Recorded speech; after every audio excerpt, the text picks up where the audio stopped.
I stood in her pristine dining room, listening to my daughter explain why women my age don't need vacations, just vitamins and walking shoes. Her husband didn't look up. He never does when she starts talking like I'm furniture. She thought I'd nod, thought I'd shrink. Instead, I smiled, cleared my plate, and made a mental note. 3 weeks later, she was home alone, and I was in Turks and Caicos, poolside, first class, with her husband in the lounge chair next to mine. She said I didn't need a vacation, so I made it unforgettable. Wait, before we go any further, I gotta ask, where are you watching from? Drop it in the comments, and don't forget to subscribe. The dining room was soaked in soft amber light, the kind that made everything look more expensive than it really was. Marissa's place had always been like that, curated. From the geometric art above the fireplace to the matching linen napkins folded into triangles, everything was calculated to impress. Linda Cooper, sitting at the far end of the oak table, knew this wasn't just a dinner, it was a performance. A performance with a familiar script. "Wine, Mom?" Marissa asked with the clipped politeness of someone playing hostess, not daughter. "Sure," Linda said, extending her hand. "Red, if you have it." Marissa poured without making eye contact. "Cabernet okay?" "It'll do," Linda replied, smiling faintly. David sat across the table, his tie slightly loosened, the sleeves of his button-down shirt rolled up just enough to suggest he'd come straight from work.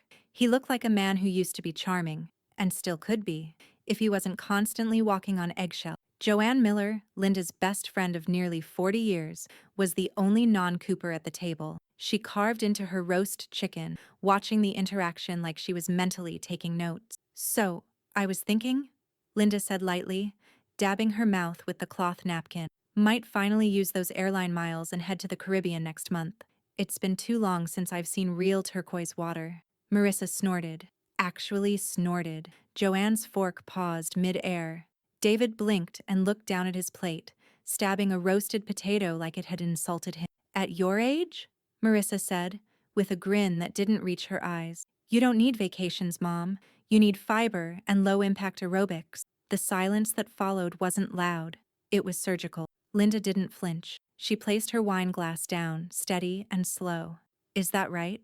It's just, you're not 30 anymore. Running off to tropical islands alone?" Marissa gave a small, performative laugh. "Come on, it's a little sad." David coughed into his napkin. Joanne put her fork down and leaned back, eyes narrowing just slightly. Linda turned her head, her eyes locking onto her daughter's like twin lasers. Cool, precise, unshaken. "Funny," she said, softly.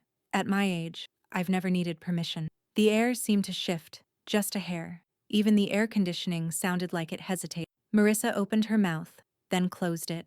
Her jaw tightened. David reached for his wine glass and took a long, slow sip. He didn't look at either of them. Joanne, bless her heart, leaned forward with a sweet smile. "I think the Caribbean sounds fabulous. I hope you go somewhere with terrible cell reception." Linda chuckled. "Just once. That's the idea." The rest of dinner moved forward like a broken carousel. The music played, but no one was really enjoying the ride. Marissa launched into a long monologue about property taxes and local politics. David nodded at all the right moments. Joanne silently worked her way through the dessert Linda had brought. A dark chocolate tart Marissa hadn't even bothered to unbox before serving. Afterward, as the dishes were being cleared, Linda pulled her shawl over her shoulders and stood up. "Thanks for dinner," she said. Marissa gave a tight-lipped smile. "Drive safe." "I always do." Joanne followed her to the door, linking her arm through Linda's the moment they stepped into the Florida night. The air was humid, warm, filled with the faint scent of jasmine and someone barbecuing 2 houses over. Joanne leaned in, voice low. "You okay?" "I'm not angry," Linda said, her voice calm. "I'm motivated." Joanne's lips curled. "That's more dangerous." They reached Linda's car. She opened the door but didn't get in right away. "She thinks I'm done," Linda said, almost to herself. "Like I've reached the credits." "She doesn't know the sequel's always better," Joanne said. Linda looked up at the stars, then slid into the driver's seat. "We'll see if she still thinks I'm too old when I'm sipping rum on a beach, and she's explaining to the neighborhood why her husband isn't home." She shut the door, engine purring to life, and in the glow of the dashboard lights, a plan began to form. The next morning, Linda brewed her coffee stronger than usual. French roast. No cream, no sugar. Just bitter enough to match her mood. The Florida sun was already baking the patio outside, but she didn't sit out there today. She had work to do, and for the first time in years, it felt like a calling. She moved through her condo like a woman with purpose. Her hands, still elegant despite the soft wrinkles, tugged open the sliding closet doors in the guest room. Behind boxes of holiday decorations and a deflated yoga ball was a dusty teal storage bin with a cracked lid. She knelt down and pulled it free. It was heavier than she remembered. She carried it to the kitchen island, flipped the lid, and exhaled slowly. Her past, in file folders and hotel-branded envelopes, brochures, vouchers, airline maps from defunct carriers. Linda had run her boutique travel agency for over 30 years before retiring. Cooper Compass had served honeymooners, business execs, overworked parents, and yes, once upon a time, even her daughter and son-in-law. Marissa had never said thank you for the free upgrades. Linda hadn't asked. She leafed through the files until she found it. A battered manila envelope marked Corporate David Cooper, East Coast Conference, 2014. She opened it. Inside, a reservation form, seat upgrade receipts, and a login credential card for a long-forgotten rewards account. Her eyebrows lifted. Well. Just then, her phone buzzed. Joanne. You up? The text read. Linda smirked and typed back, knee-deep in expired perks and grudges. A minute later, Joanne called. Oh, good. You're plotting. I'm investigating, Linda said, tugging her laptop closer. There's a difference. You sound like a woman about to book something morally questionable. I haven't clicked anything, Linda said, but the cursor hovered over the Redeem Points tab on the old airline portal. To her surprise, the login still worked. David's account hadn't been touched in years. The airline had merged since, but the balance had been quietly grandfathered into the new system, enough for 2 round-trip tickets and a villa suite. Linda stared at the screen, then at the glowing numbers. This wasn't petty. It was poetic. I could just test it, she murmured. You could, Joanne said on the other end, voice silk and gasoline. But where's the thrill in that? With a single breath, Linda clicked through to book. Her name on both tickets, flexible dates, refundable package. Nothing too committed. Not yet. The confirmation hit her inbox 30 seconds later. She closed her eyes and smiled. Don't waste your miles, Joanne added dryly. Waste their peace? Linda laughed. God, I missed your evil little mantras. Someone's got to keep you from turning into a dignified aging woman. Those are just women who've surrendered. Linda looked around her quiet, organized condo. It didn't feel like surrender, but it didn't feel like rebellion either. Not until now. What if, Linda said, her voice light but measured, I invited someone unexpected? There was a pause, just long enough to carry weight. Then Joanne, ever the accomplice, let out a slow, delighted hum. Oh, honey, nothing's more scandalous than family. Linda didn't say it out loud, but her eyes flicked to David's name on the old airline receipt. She remembered how his jaw clenched when Marissa made her little joke the night before, how he drank his wine like it was armor, how he avoided looking at anyone during dessert. She didn't need him to do anything. She just needed him to say yes. And something told her he would. Her gaze returned to the confirmation email still glowing on the screen. Her fingers tapped the table lightly, as if they were already feeling warm sand and the rim of a cocktail glass. The cursor blinked at her from the Add Traveler Details field. She didn't type his name. Not yet. But the spot was there, waiting. Linda wasn't expecting a message from David. Not that day, at least. It arrived just past noon, while she was rinsing blueberries in the sink, the quiet hum of her favorite jazz playlist filling the background. Her phone buzzed, and when she glanced at the screen, her breath paused mid-exhale. David Cooper. Hey, just wanted to say, you looked calm last night. Strong. I don't think I've ever seen Marissa caught off guard like that. She dried her hands slowly, the phone still glowing on the counter. She read the message again, not just for the words but the tone. It wasn't flirty. It wasn't formal. It was honest. She sat at the kitchen table, typed a reply, then deleted it, typed again, short but warm. Linda Cooper. Thanks, David. I'm trying something new. It's called not shrinking. His response came faster than she expected. David Cooper. I think about that more than I should. Shrinking. I do it all the time. She blinked at that, then leaned back in her chair, letting the honesty settle like sediment in a glass of wine. 10 minutes passed, then another message. David Cooper. Truth is, she mocks me too. Quietly, subtly, like it's her full-time hobby. Linda's fingers hovered, then flew. Linda Cooper. Funny. I thought I was the only one getting that special treatment. And with that, a line opened. Invisible, but electric. Between them. Not romantic. Not yet. But something far more dangerous for a woman like Marissa. A shared understanding. The next few days were a slow, steady build. Messages about nothing in particular. Miami weather. A restaurant David had just discovered. An old photo Linda sent of a travel expo they'd all attended back when things were simpler. Before Marissa decided everyone around her was a project to be managed, they shared articles about weird historical facts, swapped guilty pleasure recipes, teased each other about being night owls. On the third evening, Joanne called. "You're glowing," she said, without preamble. Linda stirred her tea. "I'm exfoliating and hydrating." "You're texting your daughter's husband." Linda let the silence hang. "You're not denying it," Joanne said, her voice half appalled, half gleeful. "It's nothing scandalous," Linda replied, measured. "We're talking. He's talking. And what exactly are you talking about? History? Travel? Food? Marriage without intimacy? You know, light topics." Joanne let out a long whistle. "Linda Cooper. I am both terrified and thrilled." Linda smiled into her tea. "Marissa doesn't own him. She just forgets that he's not some extra limb. She's going to notice, eventually. I want her to." Joanne exhaled.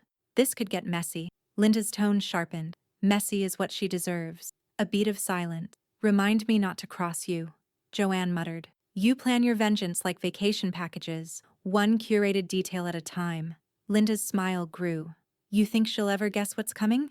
She wouldn't see it if it booked itself in front of her. Later that night, Linda lay in bed, lights off, phone on her chest. One final message from David glowed in the dark. David Cooper. "You ever think about disappearing for a week? Somewhere with no expectations?" She stared at the screen, heart beating just a little faster. Not because it was flirtation, but because it was permission. She tapped back 3 words. Linda Cooper. Every single day. She didn't tell Joanne, not yet. Some things were too good to share too soon. Instead, she rolled over, slipped the phone onto the charger, and let the fan hum lull her to sleep. Not with guilt, but with anticipation. And in the morning, she'd look again at that blank traveler field, and maybe, just maybe, start typing. It took Linda exactly 3 days to make the decision. Not because she doubted herself, but because she wanted the timing to feel effortless, natural, like the trip had always been meant for two. So when David sent her a photo of a cracked leather armchair in his office, captioned, "My throne of burnout," she replied with 5 simple words. Linda Cooper. I have a better offer. The dots appeared instantly, then vanished, then returned again. David Cooper. Tell me it involves palm trees. Linda smirked, leaning back in her patio chair as the Florida heat rolled in with the late morning breeze. She took a sip of her iced tea and typed carefully. Linda Cooper. Oceanfront villa, flights already booked, 2 people, 1 week, all inclusive. You in? No winks, no emojis, just clean, clear invitation. This time, the dots hovered longer. David Cooper. Wait, you're serious? Linda called him. No texting. This moment needed a voice. He answered on the second ring. Hey, hey, she echoed casually. I booked it last week, had the points. Figured I'd take someone who needed the air more than I did. He chuckled, but it was quiet, strained. You're not worried about how it looks? Looks, she said, sipping again. David, we're both adults. I'm not booking a wedding suite, it's a resort. 2 rooms, 2 people. No strings, just sunshine. He let that sit in the silence. Linda could hear traffic in the background. Car doors, someone yelling, life happening around him while he floated somewhere in the middle. You don't owe her anything, you know? Linda added. Least of all your sanity. David exhaled, and when he spoke again, his voice was lower. I've been daydreaming about walking away for years. Just one damn break. Then take it, she said. Or don't. But the seat's there. For now. The line went quiet. Then, I'll check my calendar. Don't check it, Linda said gently. Clear it. When she hung up, Her hand lingered on the phone for a long time, heart humming in her chest like a jazz bass line. No triumph yet, but a deep, simmering satisfaction. By evening, Joanne was on her porch, glass of white wine in hand, peering over her sunglasses like a retired detective sensing a scandal. "You look smug." Linda handed her a coaster. "You always say that when I wear lipstick." "You're glowing," Joanne corrected, sipping. "Did you finally book that villa?" Linda didn't answer right away. Instead, she passed her the printed itinerary. Joanne scanned it, eyebrows lifting higher with each line. "Two travelers?" Linda nodded. Joanne looked up sharply. "You extended the invite, didn't you?" "I did." Joanne blinked. "Did he say yes?" "Not yet, but he didn't say no." She paused, then added, "He's booking time off work." Joanne let out a low whistle, then raised her glass. "I'm not even mad. I'm impressed." "Don't be too impressed," Linda warned, taking a sip of her own. "We haven't boarded the plane yet." Joanne gave her a sly look. "You really think she'll see it coming?" "I think she's too busy talking to hear what's not being said." They clinked glasses. Later that night, Linda sat at her desk with the resort's online portal open. She adjusted the villa to upgrade to a corner suite. More privacy, bigger balcony, oceanfront, a small indulgent. She scrolled through optional add-ons, private airport pickup, spa voucher, sunset cruise. She clicked all three. Then, without looking away from the glowing screen, she murmured to herself, "This isn't about running away. It's about arriving exactly where I'm not supposed to be." Her inbox chimed. New message. David Cooper. "Vacation request approved. I'm in." Linda stared at the words, then leaned back, smiled like a woman who had just moved a queen across a chessboard, and whispered, "Check." The printer hummed quietly in the corner of Linda's home office, a sleek little machine she barely used anymore. The first page slid out slowly, followed by the second. She didn't rush. There was something ritualistic about watching the paper emerge, names printed in crisp black ink. Linda Cooper, David Cooper. Departure. Miami International Airport destination. Turks and Caicos cabin class. First, she pulled the pages free and laid them flat on the desk. 2 tickets, side by side. No turning back now. When David arrived that afternoon to drop something off, his posture gave him away. All restless energy and unspoken nerves. He lingered at the threshold like a kid about to confess to sneaking out past curfew. "You sure about this?" he asked, voice low. Linda handed him the ticket. "You tell me." He took it, studied the words, his name beside hers. 1 week booked under points that technically still belonged to him, through a system he'd long since forgotten how to navigate. His shoulders eased slightly. "First class?" "I don't do cramped anymore," she said, smoothing her blouse. "That's something age taught me." He chuckled, but she could see the hesitation behind his smile. "You don't owe me a damn thing, David," she added gently. "This isn't an escape plan. It's a pause button. Sunshine, sleep, and someone who doesn't talk to you like you're a malfunctioning appliance." "I'm not worried about owing you," he said, folding the ticket neatly. "I'm worried about how nuclear Marissa's reaction will be." Linda turned, picked up her purse, and slipped her own ticket inside. "You think I'm booking first class just to cause a stir?" He arched a brow. "Aren't you?" She smiled. "Only a little." That evening, Joanne came over with a bottle of Cabernet and a box of artisan chocolates she swore she bought for Linda, but opened before the cork was even popped. "I told you this would escalate," she said, watching Linda neatly tuck her passport and the printed confirmations into a leather clutch. "You're not just going on vacation, you're producing an off-Broadway scandal." "This isn't just revenge," Joanne added, lifting her glass in toast. "This is theater." Linda clinked her glass with hers. "Then let's give them a front row seat." By the end of the week, the whispers had already started.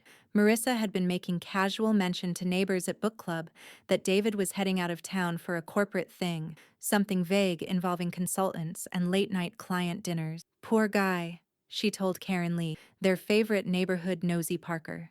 "Doesn't even get a weekend off. Miami Airport on a Friday. You know how that is." Karen had nodded along, mentally archiving the info for future use. What Marissa didn't know, what she could never imagine, was that on that very Friday, at 9:17 a.m., Linda and David were standing in line at Terminal D, casually dressed, coffee in hand, matching luggage rolling behind them like synchronized dancers. "Someone's watching us," David muttered. Linda turned, slowly, deliberately, and locked eyes with Karen Lee, standing slack-jawed near the TSA entrance with her iPad clutched to her chest like a shield. "Karen," Linda said, loud enough to carry. Voice honey sweet. "Didn't expect to see you here." Karen blinked.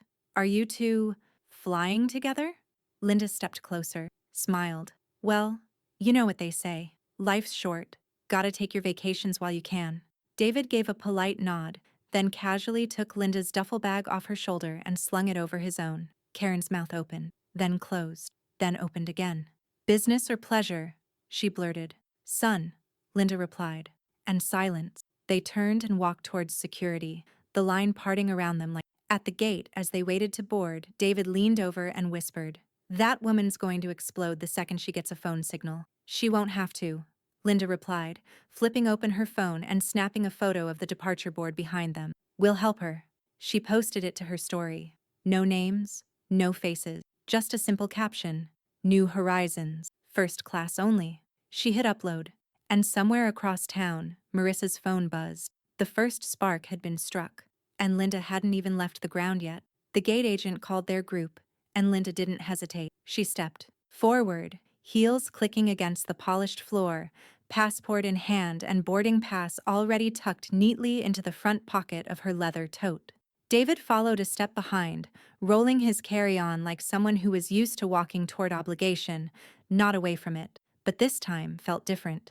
They entered the jet bridge, cool air rushing up from the plane's open door like an invitation, and as they stepped inside the aircraft, Linda caught the faint scent of citrus and leather. First class had that smell. Not cheap plastic in desperation, not babies crying behind drawn curtains, just space, quiet, peace. "Welcome aboard," the flight attendant said, motioning them towards seats 2A and 2B. David slid into his, glanced around, and whispered, "I forgot planes could feel like this." Linda smiled. "That's the difference between flying and arriving." A moment later, a crisp white cloth was laid across her lap, and a glass flute appeared in her hand, bubbles rising in pale gold spirals. David received his with a blink, like he didn't quite believe it was meant for him. "To the scandal," he said softly, raising his glass. Linda clinked hers against it. "To the freedom." They drank. For a while they didn't speak. Just watched the runway scroll past as the plane taxied, lifted, climbed, the world falling away in patches of green and gold beneath them. At cruising altitude, David let out a long breath, not dramatic, but deep, the kind that sounded like something unspooled inside his chest for the first time in years. Linda turned to him. "You okay?" He nodded slowly. "I feel like I've been holding a breath since 2015, and now? It's still there," he said, "but it's lighter, like I finally got the top button undone." She didn't need to respond. The silence between them wasn't empty. It was earned. Their meals came, grilled salmon for her, filet for him, and a warm roll Linda didn't bother to butter. The food wasn't what mattered. It was the fact that no one was talking over them, rushing them, expecting anything from them but presence. Linda glanced at the man beside her. This wasn't a tryst. It wasn't even revenge in the traditional sense. It was restoration, hers and his. In real time, her phone buzzed gently on the tray table. "Joanne, you've been in the air 42 minutes. Karen's already told 3 people. The group chat is lava."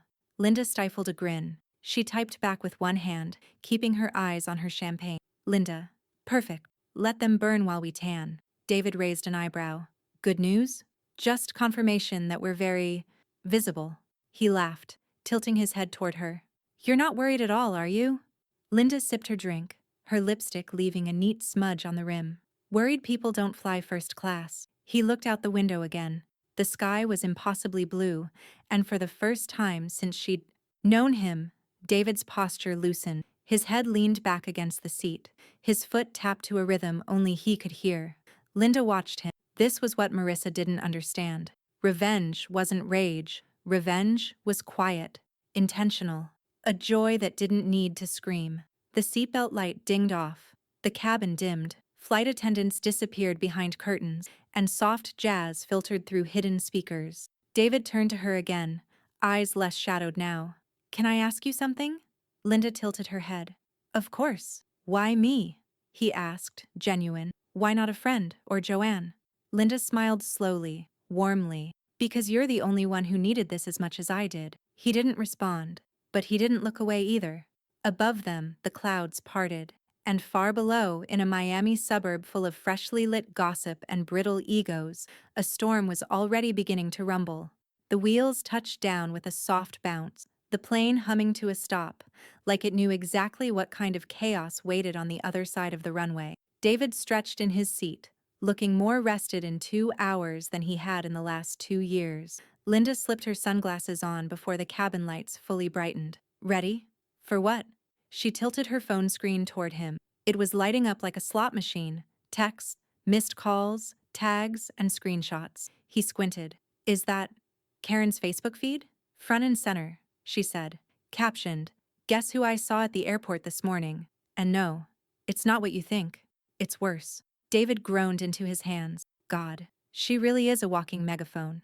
Linda was already scrolling. 14 comments, 2 emojis, one very passive-aggressive wow. Oh look, there's a blurry zoomed-in photo of us at the gate.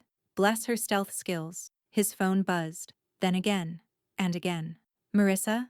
Linda asked casually. He glanced at the screen. 38 missed calls, 12 texts, 3 voicemails. She's gone DEFCON 1. Linda didn't flinch. Letter. The flight attendant smiled as she handed them their bags. Hope you enjoyed your flight, Ms. Cooper. Mr. Cooper. David raised a brow as they stepped into the terminal. Technically not wrong. They walked through the cool, tiled airport, breeze from the sliding glass doors curling in to meet them like a welcome party. Linda's driver was already waiting, holding a small sign. L. Cooper, Villa Azul Transfer. She nodded politely. That's us. By the time they reached the resort, David had silenced his phone. Notifications kept coming anyway, like angry raindrops tapping on a closed window. But he didn't reach for it again. The resort was nestled against a quiet inlet just off the main strip. Palm trees leaning like gossiping locals, and bougainvillea spilling over white stucco walls like it was showing off. Linda led the way through the breezy lobby where ceiling fans turned slow and the scent of salt air mingled with lime. At the check-in desk, a sharply dressed concierge greeted her with a knowing smile. Ms. Cooper, welcome back. We've been expecting you. Linda turned to David and raised an eyebrow. Back? He asked. She smiled. Old habit. I never go anywhere without planting a return route. The bellhop handed them 2 room keys, side by side on the marble counter. David pocketed his. She's going to lose it. Linda took off her sunglasses, her eyes sharp and unbothered. Good. She should. Their suite was something out of a lifestyle magazine. Open-air terrace, hammocks, teak furniture, and the ocean so close you could hear it breathing. David stood at the balcony, watching the waves roll in like they knew something he didn't. I can't believe how calm it is here, he said. Linda kicked off her sandals and poured herself a drink from the welcome tray. That's because you're standing outside of her orbit for the first time. He turned slowly, eyes not quite smiling. She's going to accuse me of everything. She's already done worse, Linda said. All you're doing now is living where she can see it. His phone buzzed again. He didn't move. Linda walked over, handed him a glass of champagne from the minibar. To your first honest decision in years. He raised it but didn't drink yet. And to yours? I've made plenty of honest ones, she said, clinking her glass against his. This is just the first one that's going to make headline. Back in Miami, Marissa stood in the middle of her kitchen, phone in hand, mouth open as she scrolled through the neighborhood group chat. Karen, anyone else think that's David in Linda's story? Look at the bag. He carries that black Toomey everywhere. Angela, that looks like the Turks airport in the background. Rachel, weren't you saying he was on a work trip? Marissa didn't respond. She just stared at the screen, her hand trembling ever so slightly. The last message flashed in blue. David Cooper. Do not contact me for a while. She dropped her phone into the sink and watched the screen crack against porcelain. The villa's balcony caught the last stretch of sunlight like a secret held between palm leaves. Linda lay back on a cushioned lounger, her feet bare, a tall glass of something tropical sweating quietly in her hand. David was next to her, legs stretched out, shirt unbuttoned at the collar, sunglasses crooked on his nose. They hadn't spoken in 15 minutes, and that was the best part. Sometimes peace wasn't a lack of noise, it was the absence of tension. You ever just sit still and not brace for the next criticism? he asked, his voice rough in that comfortable end-of-day kind of way. Linda didn't answer right away. She took another sip of her cocktail, tasting coconut and a hint of lime. I forgot how still people could be when no one's grading them, she finally said. He chuckled under his breath. You'd think I was one failed inspection away from being replaced. You weren't a husband to her, Linda said. You were a device, something to update, troubleshoot. He looked over at her, shades sliding down just enough for his eyes to peek through. I didn't even know how miserable I was, until I wasn't anymore. Linda nodded, slow and deliberate. That's the dangerous part, when suffering becomes your default setting. The next day, they wandered through the art district, all sun-faded murals and open-air music, couples dancing on sidewalks like the pavement was made for them. They ducked into a Cuban cafe, ordered guava pastries and espresso so strong it felt like a heartbeat in a cup. David was looser now, talking more, laughing. I used to love this, he said, as they watched a trio play salsa on a makeshift stage. Spontaneity. God, I'd forgotten. Linda grinned. We're never too old to misbehave. They browsed bookstores, picked at street tacos, danced clumsily in front of a saxophonist who winked at Linda and said, You've still got it, ma'am. She tipped him $5 and winked back. They walked along Biscayne Bay at sunset, the skyline soft behind them, boats bobbing like nodding heads. I told Marissa I wanted to go back to school once, David said. Just one course, philosophy or creative writing, something, not productive. What did she say? She laughed, said, Don't be ridiculous, David. You're not a dreamer, you're a provider. Linda didn't flinch, and yet, she took everything you gave and never felt provided for. He looked out at the water. I don't even know who I am when she's not narrating me. You're about to find out, Linda said.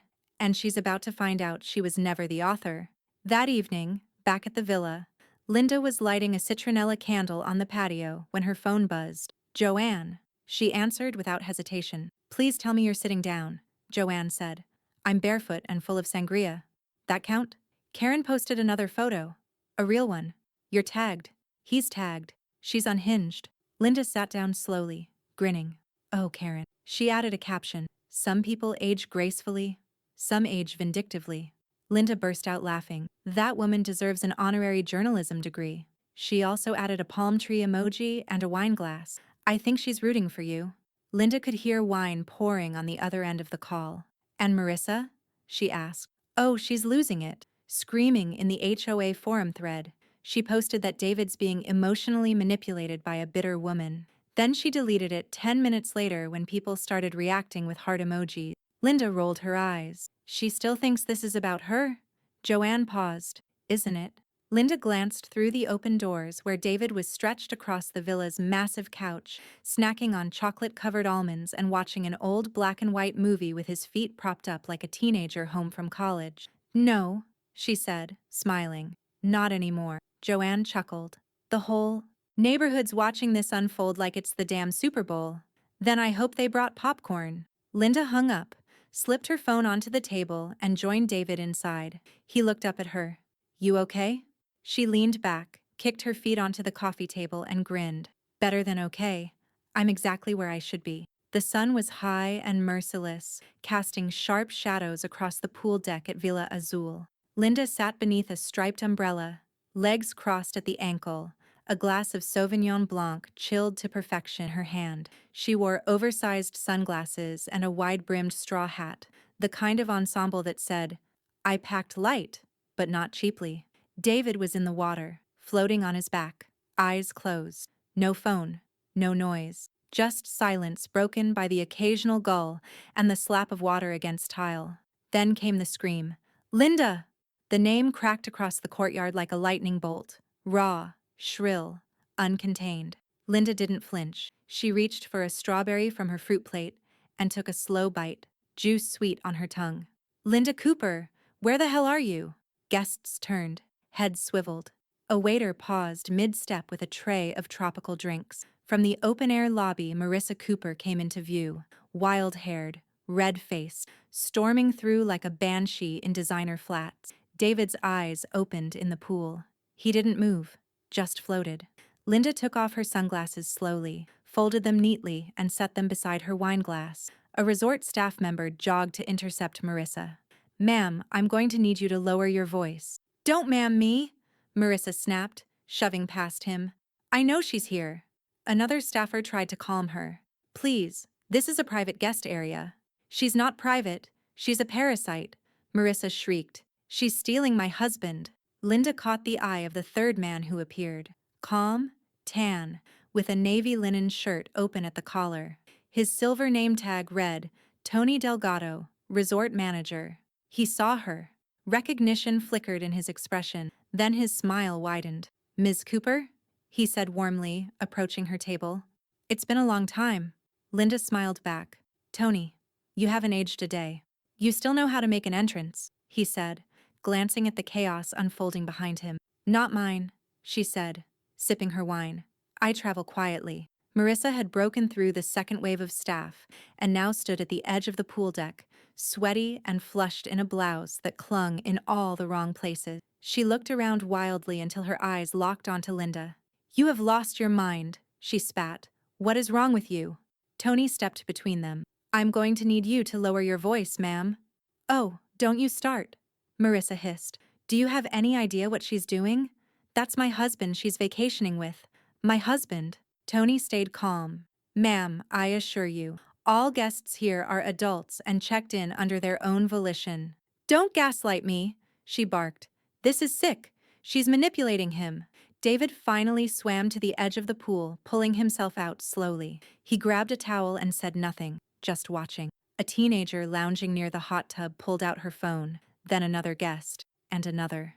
Screens tilted upward like sunflowers toward a meltdown. Marissa turned toward Linda, shaking with fury. "You have ruined my life." Linda remained seated, utterly composed. "You've mistaken me for someone still interested in your approval." "You're disgusting," Marissa hissed. "A bitter, washed-up—" Linda raised a hand slightly, cutting her off. "Careful, sweetheart. You're being recorded." Marissa froze for a split second, then turned sharply, only to see 3 phones now aimed squarely at her. She backed up, stumbled, then turned again and marched toward the lobby. "I'll have you removed," she screamed as she went. "This isn't over." Tony sighed. "We'll be sure to send her a reminder about our conduct policy." Linda looked back at him. "Put it in a nice envelope." David walked up to her, dripping pool water onto the tile. I think that was the first time she didn't get the last word. Linda lifted her glass. "May it not be the last." He sat beside her, towel over his shoulders. "You think she'll actually leave?" "Oh no," Linda said, a slow smile curling at the corner of her mouth. "She's going to stay just long enough to self-destruct." She picked up her phone, glanced at it once. "Joanne, is that screaming in the background?" Linda typed back. "Linda, Live Theater, front row." She hit send. And behind her, the storm was far from finished. By noon the next day, the video had made it to 3 neighborhood group chats, a snarky lifestyle blog, and one particularly messy Facebook page called Sunburn and Secrets, Florida Edition. The headline? Wife accuses mother-in-law of stealing husband during poolside meltdown, and it was all caught on camera. Underneath it, a frozen still of Marissa, mouth open mid-scream, arm flailing wildly as a poor staff member recoiled in polite terror. Linda sat calmly in the background, wine in hand, perfectly composed, a villain to some, a folk hero to many.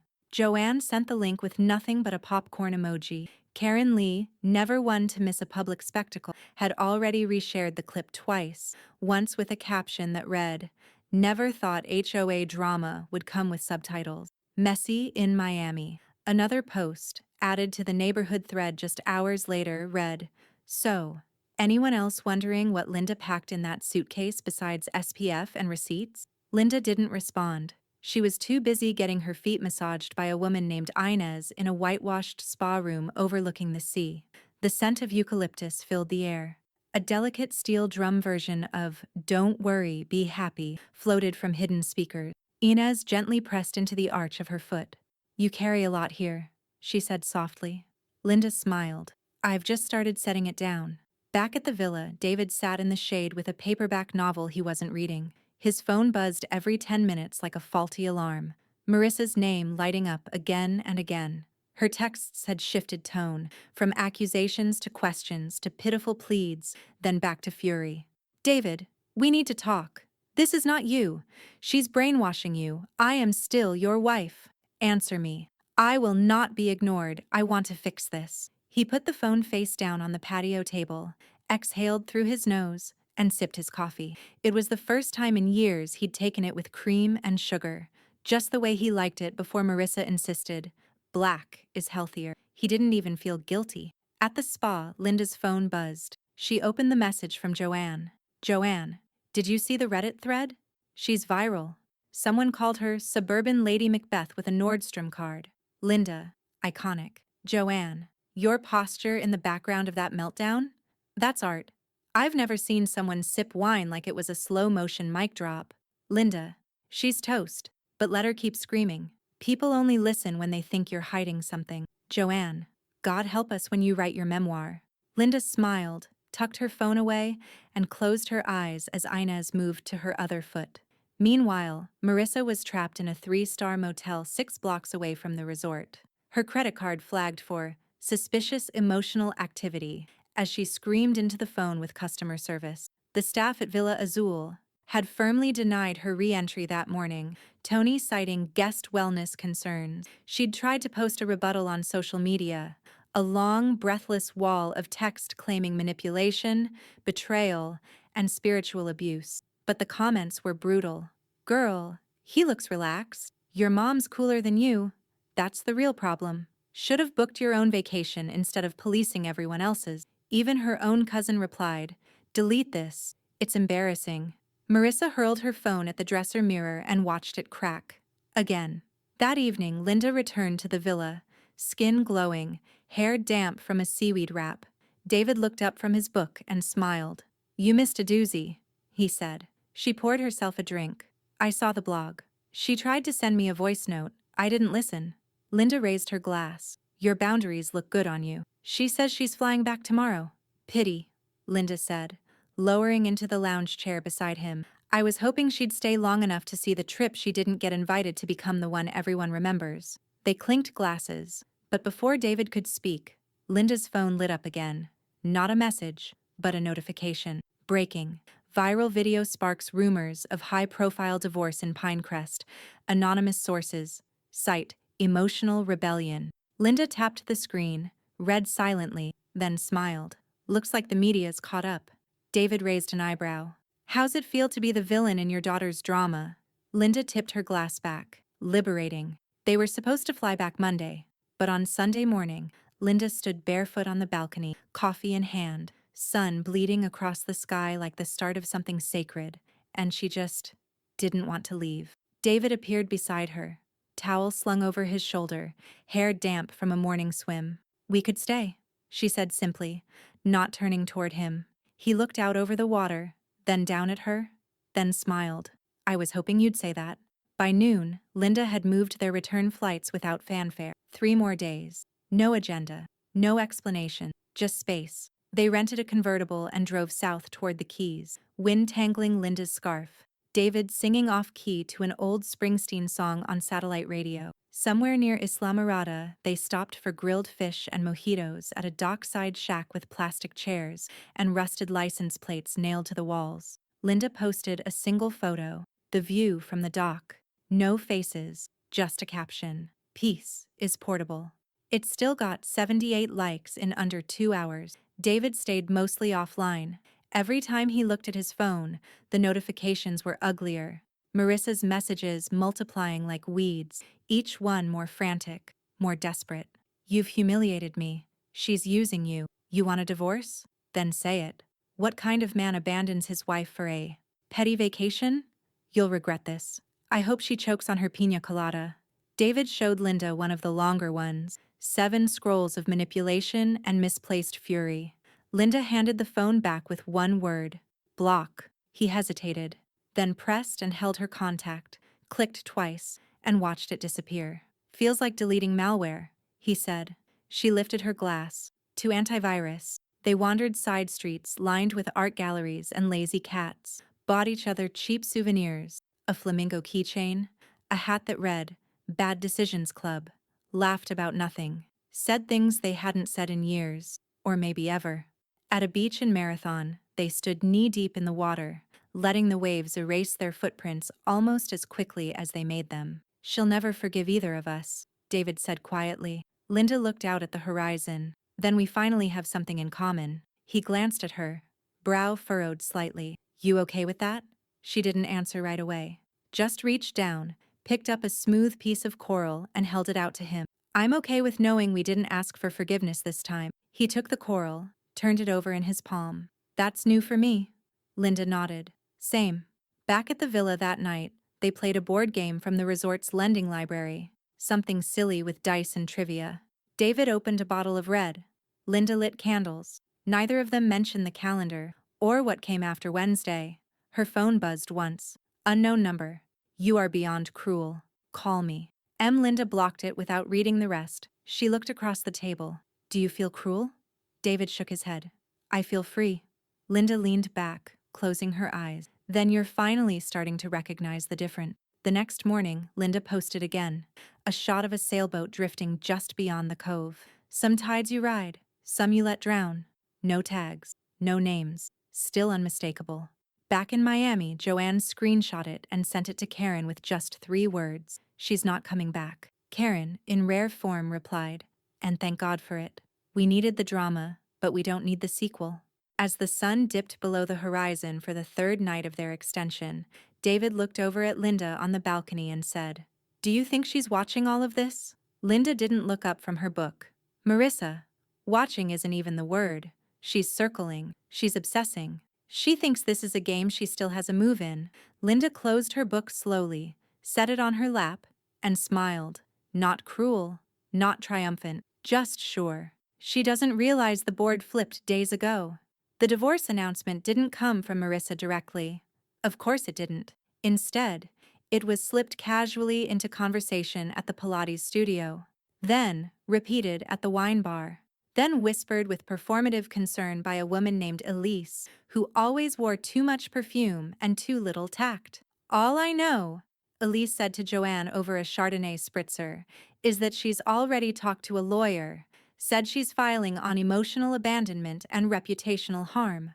Whatever that means. Joanne took a long sip, leaned back in her chair, and said nothing for a moment. Then, with surgical sweetness, she replied, "Hard to be abandoned by someone you publicly bulldozed in a poolside tantrum. But sure, let's go with that." The gossip made its way back to Linda within the hour. She didn't flinch, just clicked her phone screen off and turned her attention back to the ocean. "Divorce papers," she said aloud, more to the wind than to David. "It was always going to come to that." David looked over from his spot on the terrace. He had a legal pad in his lap, half a crossword filled in. "She finally said it?" "She said it to Elise. So now the neighborhood knows. Which means she wants you to know." David nodded once, then again, slower. "Feels strange. I thought I'd feel sad, or maybe numb." "And?" He shrugged. "I feel like I just took off a coat I didn't know I'd been wearing in July." Linda smiled. "Sometimes destruction is a gift." He looked at her, steady. "You really believe that?" "I do," she said. "When what's being destroyed never fed you to begin with." That evening, Joanne called with a voice full of smoke and mischief. "She's telling everyone you corrupted him," she said, "that you used your age and manipulative maternal authority to lead him astray." Linda barked out a laugh. "Maternal authority? What am I? A cult leader in caftans?" "Marissa paints herself as the betrayed saint," Joanne went on. "But everyone saw the video, Linda. The meltdown, the hotel ban. You burned her without striking a match." Linda took that in for a moment, not smugly, but thoughtfully. "Sometimes I wonder," she said, "if she'd have gone this far if I'd just agreed with her that night at dinner." "You mean, when she told you to stay home and do Sudoku instead of booking flights?" Linda smiled faintly. "Yeah, that night." Joanne paused, then said, "Some people mistake obedience for peace. You taught her otherwise." The next morning, Linda returned to the same stretch of beach from their first day. It looked different now, not because it had changed, but because she had. The sand felt warmer underfoot, the waves less indifferent. She stood still for a long time, letting the water creep over her ankles, then her shins, then tug gently at the hem of her dress. From behind her, David's voice, "You come here to let her go?" She turned to find him barefoot, hair windblown, carrying 2 coffees and a bag with muffins. "No," she said. "I came to remember I already did." He handed her the coffee. "It's got cream and sugar, just the way you actually like it." She took it. "You remembered." "I'm starting to remember a lot of things," he said. They sat down together on a weathered bench just beyond the dune grass, steam rising from their cups. David looked out at the horizon. "I signed the preliminary documents this morning, told the lawyer to send her the papers." Linda didn't look surprised. "How'd it feel?" He exhaled slowly. "Like I just told the truth on paper." Then he turned toward her, eyes soft. "Thank you," he said, "for all of this, for the sand, the silence, the audacity." Linda smiled. "Audacity's free. It just takes nerve." He laughed. Not a polite chuckle, but something from deep inside. They sat in silence for a while longer. Two people who had untangled themselves from a story someone else tried to write. But just as Linda leaned back against the bench, her phone buzzed. A new message. From an unknown number. Just 5 words. "You're going to regret this." Linda didn't answer it. She just handed the phone to David, who read it, then looked out at the water again and said, "She still thinks this is hers to finish." It began with the screech of tires. Linda was in the kitchen pouring lavender honey into a teacup when she heard the brakes. Too fast, too close. Then the unmistakable slam of a car door. A moment later, yelling, outside. She didn't hurry, just reached for the saucer, placed it gently under the cup, and walked toward the porch. Joanne was already there, reclining in the wicker rocker with her phone in hand like a queen awaiting the next act of a play she'd already seen twice. She didn't even glance back. "She's here." Linda stepped onto the porch, porcelain cup steady in her hand. Marissa was pacing on the sidewalk like a pendulum wound too tight. Red-faced, wild-haired, her phone in one hand, her voice sharp enough to slice air. "You think this makes you a hero?" she screamed. "You think this is empowerment?" Neighbors were watching, discreetly from hedges, boldly from second-floor windows, some with phones in hand already recording. A dog barked. A wind chime trembled. "You ruined my life," Marissa continued, now pointing directly at the porch. "You seduced him with your sad, washed-up little rebellion. You think anyone respects this?" Linda took a slow sip of tea. Marissa's voice cracked. "You are a parasite, Mother. You feed off people and pretend it's empowerment. You left me with nothing." Joanne raised an eyebrow. "I see therapy's going well." Linda said nothing, still sipping, still watching. Marissa stepped off the curb now, onto Linda's lawn. "Do you want applause, is that it? You want everyone to pat you on the back for being some liberated woman, when all you are is a homewrecker in high heels?" At that moment, Karen Lee emerged from her driveway like a stage manager, phone in hand, eyes wide with scandalous delight. "Oh my God," she whispered to no one. "It's happening again." She started filming. Just as Marissa's heel caught the edge of the stepping stone, a moment of cinematic justice, she stumbled, recovered. Barely. "Get off my mother's lawn," she shrieked toward Karen. Linda finally set her teacup down on the railing. "Marissa," she said calmly, "go home. You are not the victim here." Marissa hissed. "You have no idea what you've done." The police cruiser pulled up then, quiet, methodical. 2 officers stepped out, hands low but postured with experience. This wasn't their first emotional suburban skirmish. One officer approached gently. "Ma'am, we've had several calls. We need you to step off the property." Marissa spun. "You're going to let her get away with this?" "I'm going to ask you to leave," the officer repeated. "This is a formal warning for harassment. If you return or disturb the neighborhood again, you may face a charge." Linda didn't smirk. She didn't have to. Marissa froze for just a second, her face flickering between rage and humiliation, then turned sharply and stormed back to her car. Tires screeched again. Neighbors clapped softly. Joanne exhaled. Well, that was cathartic. Karen posted the video 20 minutes later. The caption brutal, direct. She didn't get the last word. Not this time. Linda didn't reshare it. She didn't need to, because by noon, David had filed the final divorce papers, confirmed, stamped, submitted. No hesitation, no delay. Joanne stayed for tea. Linda brought out shortbread cookies, a linen napkin, and sat beside her friend on the porch as the breeze rustled through the magnolia tree. "She's finished," Joanne said simply, watching birds hop along the hedge like spectators exiting a theater. And not in the way she imagined. Linda nodded. She self-combusted in public. Twice. She handed you the whole narrative. Linda broke a cookie in half. And I let it speak for itself. A voice came from the walkway. Doris, 72, pearls, and always 5 steps ahead of the rumor mill, paused at the gate. She looked up at Linda, then down the street, where the tire marks still curved into the grass. Well, Doris said, fanning herself, revenge rarely tastes this sweet, but yours? It came with wine pairings. Linda smiled, just barely, and then her phone buzzed. Again. A new notification. Not a message. A news alert. Joanne leaned over. What is it now? Linda read the headline. Anonymous insider claims upcoming tell-all will expose matriarchal manipulation behind viral divorce. She locked the screen. Oh dear, she said.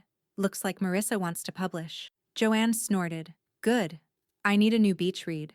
Linda didn't look concerned. She just reached for her cup, stirred gently, and said, She doesn't know I've already written the last chapter. The first photo Linda posted showed only her shoes. Black leather flats, polished but worn, pointed toward a narrow cobblestone street in Paris. Rain glistened in the cracks, and the caption read, Some endings come with pastry. It got 211 likes. No tags, no location mark. Still, everyone knew where she was. 3 months had passed since the second melt. By now, Marissa had quietly withdrawn from the HOA board, left her Pilates class mid-month, and was spotted only once at Trader Joe's, sunglasses on indoors, racing through the frozen aisle like a fugitive dodging old gossip.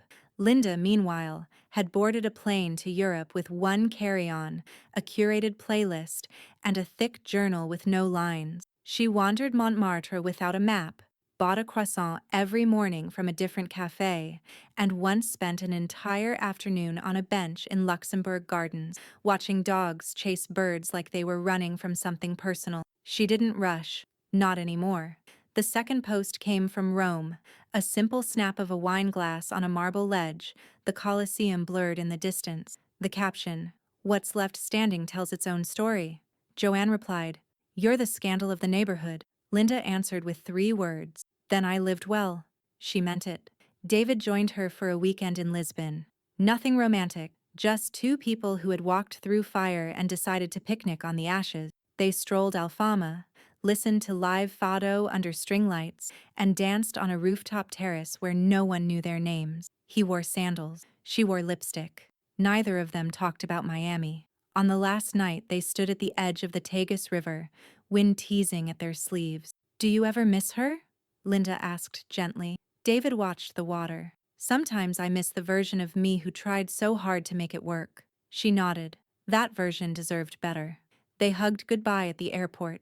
No lingering, no dramatic farewells, just a soft, earned friendship between survivors.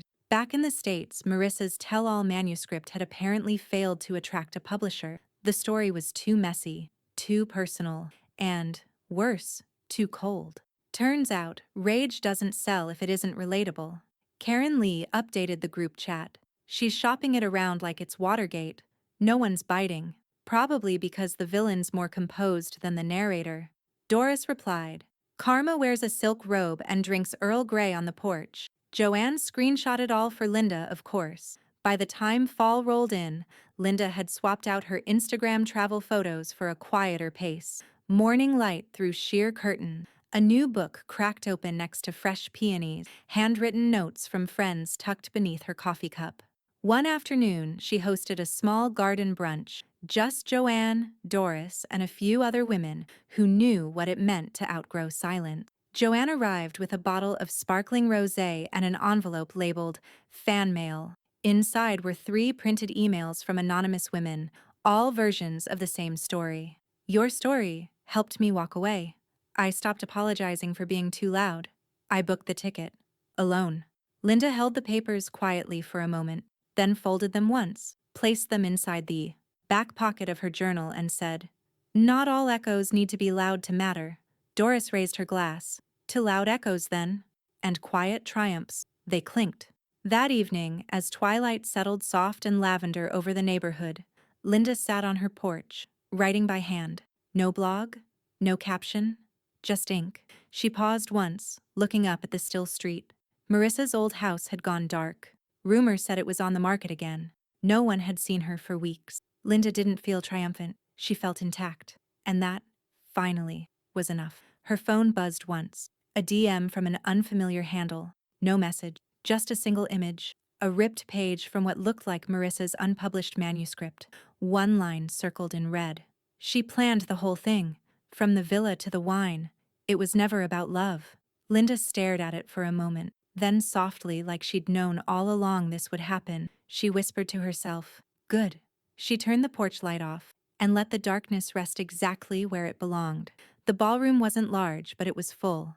Rows of chairs faced a modest stage where a small sign read, "Women Unscripted, Reinvention at Any Age." A vase of fresh hydrangeas stood off to the side. Linda stood at the podium in a crisp navy blazer, silver necklace, and quiet confidence that needed no fanfare. Her voice, when it came, was clear, grounded. "I used to think travel belonged to the young. That freedom had a deadline. That joy was something you had to justify." She paused, scanning the faces before her.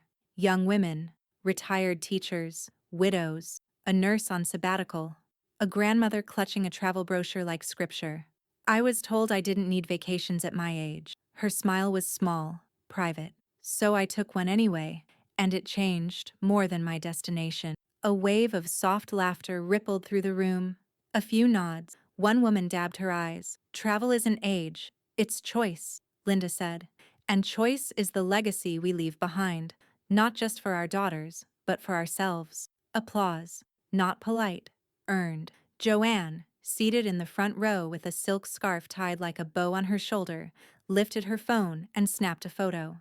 Later, she'd post it with the caption, "Some revolutions begin with boarding passes." After the seminar, Linda stood by a small table signing copies of a short travel memoir the local press had convinced her to compile.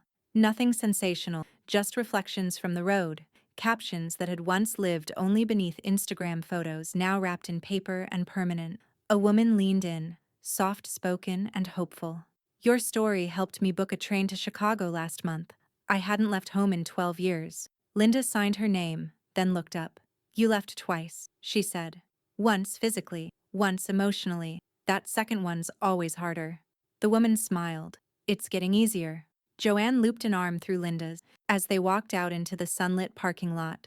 "You made it look effortless, you know." "I did nothing effortlessly," Linda said with a smirk.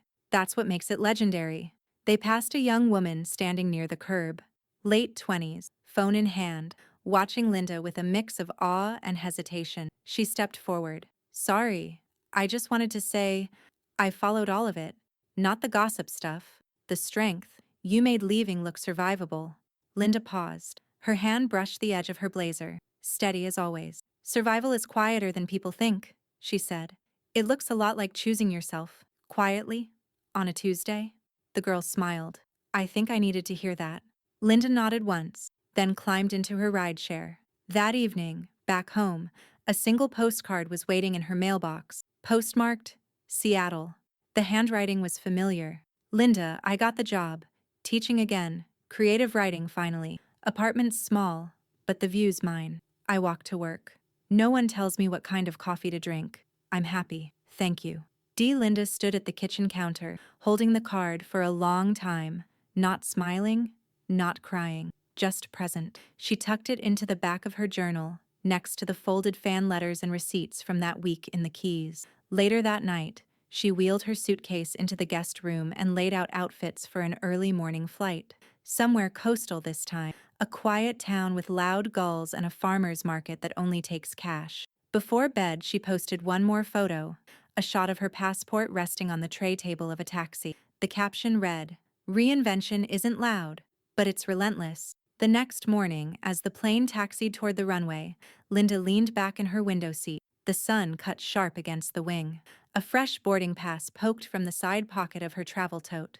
The flight attendant offered her water. Linda smiled politely, took it. She glanced down at her journal one last time.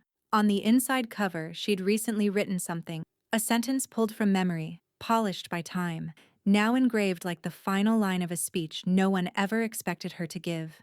It read, "My daughter told me at my age I didn't need vacations, so I took her husband on one instead. She closed the journal gently and soared.